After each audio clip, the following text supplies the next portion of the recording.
uhoraho aguha amahoro, uhoraho azokubera umwungere mwiza, uhoraho azokuragire ahari ubwatsi butotahaye, uhoraho azokurongorera ahari amazi adasuma, uhoraho azoremesha umutima wawe, uhoraho akuyobore mu nzira zo kugororoka kubw'izina ryiwe, uhoraho inyobozo yiwe n'ubuhiri bwiwe bize vyame biguhumuriza. Mbere niwaca no mu mwonga w'igitutu c'urupfu ntuzogira ikibutinya kuko azoba ari kumwe nawe, uhoraho azogutegurira ameza imbere y'abansi bawe, azogusiga amavuta igikombe cawe gisesekare, ibyiza n'imbabazi bizokomeko iminsi yose yo kubaho kwawe.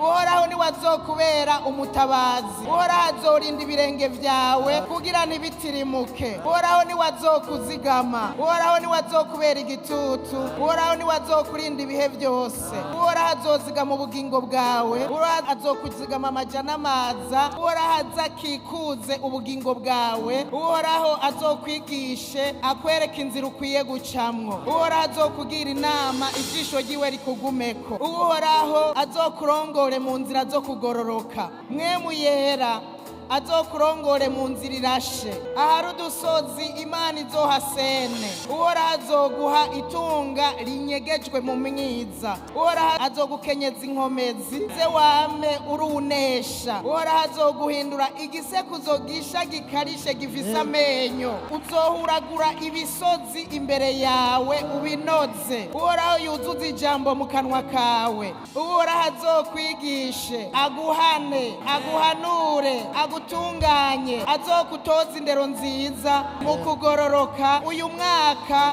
uzoba umuntu w'Imana ashitse ashobora gukoreshwa igikorwa ciza cose, uhoraho aguha umutima mushasha agushiremwo n'impwemu nshasha, uhoraho azabarinda ibibanduza vyose mu izina rya Yesu, amen.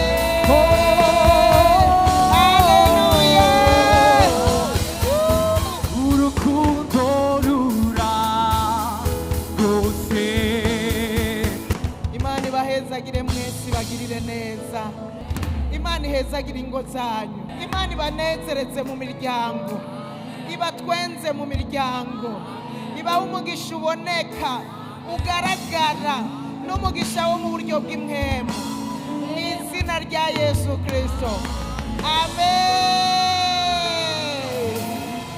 Uyu mwaka muzogume muronka ibyo mutanga, mugire n'ibyo musigarana.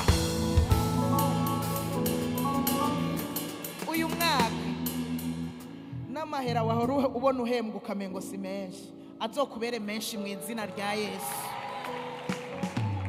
Imana niyabona atakubereye menshi izoyaduze, kuko navyo birashoboka.